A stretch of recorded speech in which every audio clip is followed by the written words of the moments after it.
Morning everyone, welcome back to my channel. কেমন আছো সবাই? আশা করি ভালো আছো, সুস্থ আছো, আর আমিও খুব ভালো আছি। আমি সুস্মিতা। আজকে আরেকটি নতুন সকালে নতুন ব্লগে তোমাদেরকে অনেক অনেক ভালোবাসার স্বাগত। তো আশা করছি সবাই খুব ভালো আছো। তো আজকের ভিডিওটা দেখতে থাকো, আশা করি সবার ভালো লাগবে। আর বন্ধুরা, তোমরা যারা যারা আমার ভিডিও দেখো অবশ্যই দেখার পরে কিন্তু লাইক করবে, কমেন্ট করবে। যারা ভিডিওটা দেখো, যাদের ভালো লাগে তারা কিন্তু অবশ্যই করবে। আর যারা দেখো না তাদের কথা বলছি না, যারা দেখো, যারা আমাকে ভালোবাসে তাদের কথা বলছি। তো চলো বন্ধুরা, এখন থেকে আজকে আমি ব্লগটা স্টার্ট করলাম, শুরু থেকে শেষ পর্যন্ত দেখতে থাকো। তো আজকে হলো মঙ্গলবার, আর সকালবেলা ঘুম থেকে উঠে আজকে খুব ব্যস্ত, প্রচণ্ড ব্যস্ত। দেখো, ঘুম থেকে উঠেছি একটু দেরি হয়েছে। কি বলো তো, সকালবেলা যদি একবার ঘুম থেকে ওঠা যায়, তারপরে যদি আরও শোয়া যায়, তাহলে তো শেষ, তাহলে একদম দেরি হয়ে যায়। তো সকালবেলা অনেক সকালে উঠেছি, তারপর ভাবলাম যে না, কি করি, একটু শুয়ে থাকি। তো শুয়েছিলাম, এই তো শুয়ে হয়ে গেল দেরি। তো উঠে দেখো সংসারের কাজ শুরু করে দিয়েছি। আর আজকে যাব বাড়িতে, মানে আমার বাড়িতে যাব। আর আজকে প্রচণ্ড ব্যস্ত। আর জানো তো, আমরা যারা একা হাতে কাজ করি সংসারে, যাদের সংসারে কেউ থাকে না, তো কোথাও গেলেও না সব কিছু একদম গুছিয়ে পরিপাটি করে রেখে তারপরে বেরোতে হয়। তো কত কাজ থাকে সংসারে বলো তো, সকাল থেকে। আর রাত্রিবেলা কালকে বাড়িতে গিয়েছিলাম, ছেলেকে রেখে এসেছি, কারণ এত বায়না করতেছিল না দাদুর বাড়িতে যাবে, তো ওকে রাত্রিবেলা রেখে এসেছি। আর আজকে আমরা যাব। আর কালকে তো জামাই ষষ্ঠী, তো সেই জন্য তো যেতেই হবে। তো আমরা আজকে একদিন আগেই যাব।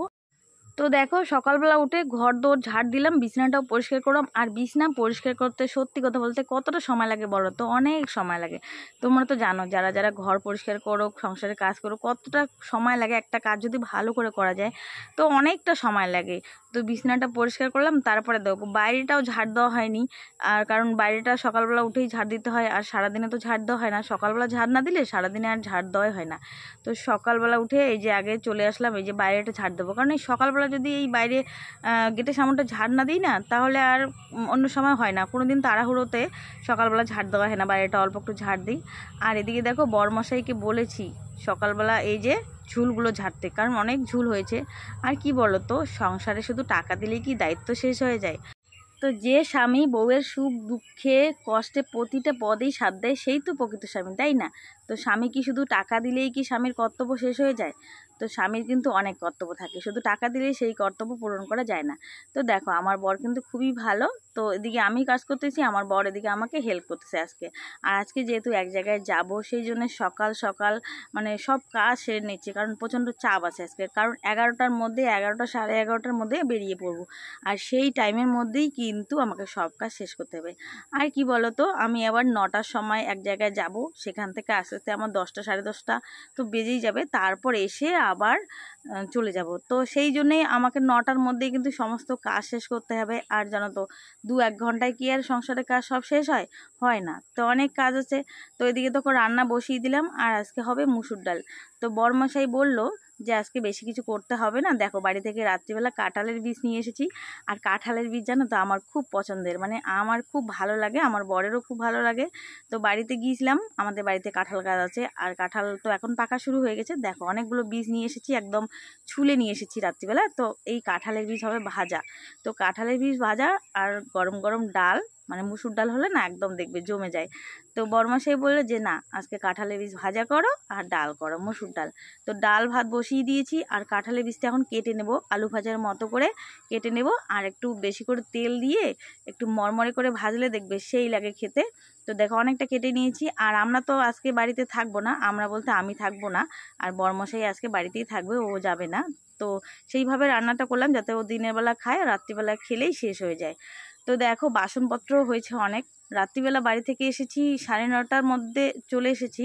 তারপরে না রাত্রিবেলা যে রান্না টান্না তো বাড়িতে হয়নি, তারপরে বাসন যে কয়েকটা ছিল তো সেটা আর মাজা হয়নি, সেটা রেখেই দিয়েছিলাম। তো কোথা থেকে আসলে না আর কাজ করতে ইচ্ছেই করে না। তো সেই জন্য আর রাত্রিবেলা বাসন পরিষ্কার করা হয়নি। তো এই কয়টা বাসন দেখো আছে। তো রান্নাও বসিয়ে দিয়েছি, আর এদিকে বাসনও মাজতেছি। আর আমি তো ঘর বাড়ি ঝাড় দিয়ে এসে স্নান করলাম, স্নান করে চলে আসলাম। আর আজকে চুলে শ্যাম্পু করেছি, কারণ যাব। তো সকাল সকাল শ্যাম্পু না করলে হবে না, কারণ তখন তো আর শ্যাম্পু করা হবে না, যখন যাব তখন আর শ্যাম্পু করতে পারবো না। সেই জন্য সকাল সকাল স্নান করে শ্যাম্পুটাও দিয়ে নিলাম। তো দেখো, আমার ডাল সিদ্ধ হয়ে গেছে, আর আজকে মুসুর ডাল করব। আর কি বলো তো, খাওয়ার লোক না থাকলে না বেশি রান্না করতেও ইচ্ছা করে না। তো আজকে আমরা যাচ্ছি কেন সেটাই তোমাদেরকে বলছি। আজকে আমরা যাচ্ছি, হঠাৎ করে একটা প্ল্যান করলাম যে আজকেই চলে যাই, কারণ জামাই ষষ্ঠী তো কালকে। কিন্তু আমাদের মধ্যে না জামাই ষষ্ঠীর সেরকম কোনো নিয়মকানুন নেই যে জামাই ষষ্ঠীতে যেতেই হবে, কিন্তু আমরা জামাই ষষ্ঠী উপলক্ষে বাড়িতে এরকম করে যাই, তো খাওয়া দাওয়া হয়। আমাদের তো জামাই ষষ্ঠীর নিয়ম নেই, তো অনেকের নিয়ম থাকে জামাই ষষ্ঠীতে যেতেই হয়, অনেক কিছু নিয়ম কানুন থাকে। তো আমাদের মধ্যে জামাই ষষ্ঠীর কোনো নিয়ম নেই, আমরা এমনিতেই যাই, বাড়িতে যাই নিমন্ত্রণ করে, বাড়িতে খাওয়া দাওয়া করে আসি। তো সেইভাবেই আর কি যাব। তো আজকে আমরা একদিন আগে যাচ্ছি, কারণ আমরা থাকবো। তো রান্না দেখো আমার শেষ। তো রান্না তো শেষ, কিন্তু রান্না করার পরেও তো জানো কত কাজ থাকে। তো রান্না করলাম, এখন সব ঘর বাড়ি মুছে পরিষ্কার করে সব কিছু রেখে দিয়ে তারপরে বেরোতে হবে। আর জানো তো এখনও ব্যাগপত্র গোছাইনি, মানে কোথাও গেলে তো টুকটাক কিছু নিতেই হয়, তো সেটাও একটা কাজ, বাড়তি কাজ।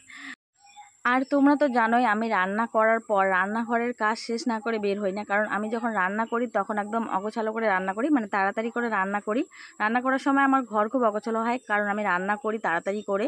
তারপরে রান্না শেষ হওয়ার পরে কিন্তু একদম রান্নাঘর পরিষ্কার করে তারপরে কিন্তু রান্নাঘর থেকে বেরোই, কারণ এটা আমার অভ্যাস। আর আমি যখন রান্না করব না তখন কিন্তু তাড়াতাড়ি করেই রান্না করি, কারণ আমার ওই আস্তে আস্তে কোনো কিছু করলে ভালো লাগে না, কারণ আমার যে কোনো কাজ টাইম টু টাইম শেষ করতেই ভালো লাগে। তো দেখো আমার ঘর কিন্তু মোছা হয়ে গেল, রান্নাঘরটাও মোছা হয়ে গেল। তো এখন বাকি ঘরগুলো মুছে দেবো। আর কি বলো তো, আজকে যেহেতু মাকড়সার ঝুল ঝাড়া হয়েছে, ঘর পরিষ্কার করা হয়েছে, আর সেই জন্য ঘরগুলো তো মুছতেই হবে। আর বেডশিটগুলো আজকে ধুয়ে দেবো না, কারণ আজকে আর সময় নেই বেডশিট ধুয়ে দেওয়ার। তো ঘরগুলো মুছে দেবো। আর কোথাও গেলে জানো তো ঘর দোর একদম পরিষ্কার করে গুছিয়ে গুছিয়ে না গেলে ভালো লাগে না, কারণ কোথাও গেলে সব কিছু গুছিয়ে রেখে যেতে হয়, না হলে আবার বাড়িতে এসে ওই অগোছালো ঘর দেখতে একদমই ভালো লাগে না। আর আমরা যারা এই একা হাতে সব কাজ করি, একাই সব কিছু মেনটেন করি, তাদের কিন্তু এরকমই হয়, কোথাও গেলেও কিন্তু একদম সব কিছু টিপটাপ করে রেখে তারপরে যেতে হয়। তো দেখো ব্যাগপত্র গুছিয়ে নিচ্ছি।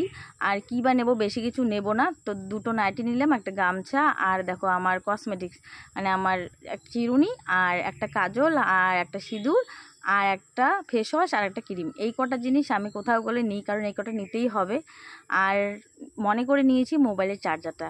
আর কি বলতো, মোবাইলের চার্জারটাই হলো মেন, কারণ মোবাইল তো আমাদের সঙ্গেই থাকে। তো মোবাইলের যদি খাবারটা না নেওয়া যায়, যদি ভুলে যাই, তাহলে তো শেষ, কারণ মোবাইল সঙ্গে নিলে মোবাইলের চার্জারটা মনে করে নিতেই হবে। তো মোবাইলের চার্জারটা নিয়ে নিলাম। আর দেখো রেডি হয়ে গেলাম, কারণ এত গরম না, গরমে একদম শেষ হয়ে গেলাম, কারণ খুব গরম পড়েছে, প্রচণ্ড গরম পড়েছে। আর চুলটা তো আমার একদমই ভেজা, দেখো সেই সকালবেলা স্নান করে মানে চুলে শ্যাম্পু করেছি, তো চুলটা বেঁধে রেখে কাজ করেছি, চুলটা এখনও শুকোয়নি, চুলটা ভেজা। আর ভেজা চুলটাও কিন্তু আমাকে বেঁধে যেতে হবে, কারণ এই গরমে আমি একদম চুল ছেড়ে যেতেই পারবো না। তো দেখো আমরা আজকে টোটো করে যাচ্ছি, আর টোটো করে যাচ্ছি বলে সেই আরামে একদম যাচ্ছি। তো ভাগ্যক্রমে একটা টোটো পেলাম, আর টোটোটা একদম ডাইরেক্ট আমাদেরকে নিয়ে যাবে। সেই জন্য আর অটো করে গেলাম না, কারণ অটোতে গেলে তো ভিড় হবে, অটোতে জায়গা একটু কম হয়। আর টোটোতে একদম আরামে যাচ্ছি, একদম দুদিক থেকে হাওয়া আসতেছে। তো চুলটা একদম বেঁধে নিয়েছি, দেখো এত গরমে চুল তো ছাড়াই যাবে না, বাড়িতে গিয়ে চুল শুকাবো। তো সব কিছু নিয়ে নিয়েছি, আর ছেলে তো চলেই গেছে আগে। তো দেখো আজকে আমরা যাচ্ছি, এই যে গীতাদি আর রুদ্রাণী, মানে আমরা তিনজনে মিলে আসলাম। আর ছেলে তো আগেই এসেছে, আর আজকে আমার বরমশাই নেই, কারণ আমরা তিনজনে এসেছি। দেখো মা দিকে রান্না করে রেডি করে রেখেছে, কারণ আমরা চলে এসেছি। তো বেশিক্ষণ লাগেনি আসতে, আধ ঘন্টা লেগেছে, টোটো করে এসেছি। তো তো আসার পরে দেখো এখন মনে হচ্ছে বাজে 1:30, তো তাড়াতাড়ি চলে এসেছি। আর এখন খাওয়া দাওয়া হবে, সবাই খেতে বসেছে মেজের মধ্যে দেখো। আর আমরা মেঝেতেই বসে খাই, আমাদের বাড়িতে কোনো চেয়ার টেবিল নেই, কারণ আমরা সবাই মেঝেতে বসেই খেতেই ভালোবাসি। তোমরা দেখো আমার বাড়িতেও আমরা একদম মেঝেতে বসে খাই। আমাদের বাড়িতে তো টেবিল আছে, তবু আমরা টেবিলে খাই না, কারণ একদম মেঝেতে বসে খাওয়া কমফোর্টেবল আর আরামও। তো মেঝেতে বসেছি। আর মা আজকে অনেক কিছু রান্না করেছে, নিরামিষ সব রান্না করেছে, কারণ গীতা দিয়ে আবার আমিষ খায় না, নিরামিষ খায়। তো মা একদম পনির সোয়াবিন তরকারি করেছে, পাঁপড় ভাজা, শাক ভাজা, তারপরে ছোলার ডাল করেছে, তারপরে আমের চাটনি করেছে। তো অনেক তরকারি রান্না করেছে। তো এখন আমরা সবাই মিলে খাচ্ছি, দেখো সবাই মিলে খেতে বসেছি। আর অনেক দূর থেকে আসলাম না, রোদ থেকে। তো এখন খাওয়া দাওয়া হবে, খাওয়া দাওয়ার পরে রেস্ট করব। তো সবাই ভালো থেকো, সুস্থ থেকো। আর আমার ভিডিওটা কেমন লাগলো অবশ্যই কমেন্ট করে জানাবে। তো এখানেই আজকে ভিডিওটা শেষ করছি, টাটা।